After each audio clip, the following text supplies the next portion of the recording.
აბა სად გიკეთებდნენ მაჩვენე? ძალიან ტიროდი. რატომ ტიროდი?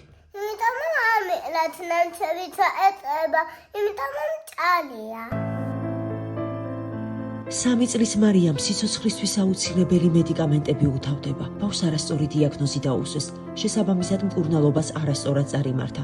რამაც გულზე კორონარული არტერიების ანთება გამოიწვია. ეს პროცესი ანევრიზმამდე მივიდა. 20 დღე ბავშვი რეანიმაციულ განყოფილებაში იწვა. სამწუხაროდ მარიამს ართრიტის ყველაზე რთული ფორმა დაუდგინდა. ახლა კი საუბარი არა ბავშვის გამოჯანმრთელებაზე, არამედ სიცოცხლის შენარჩუნებაზეა. ამ პატარა ანგელოზის კეთილმა გულმა შესაძლოა სამუდამოდ შეწყვეტოს ფეთქვა. თუ მისთვის ასწრაფოდ არ ვიშოვით საჭირო მედიკამენტებს. თურქეთის შვეიცარიის კლინიკას უკავშირდება და მხოლოდ ასე ხდება ამ მედიკამენტის გამოგზავნა. გოგონა ასევე სასწრაფოდ გადასაყვანია თურქეთის კლინიკაში გამოკვლევებზე. ამ პატარა პრინცესას სიცოცხლეს ახლა არა დღეები, არამედ წუთები წყვეტს. მარიამის სიცოცხლე დღეს $12,000-ია დამოკიდებული.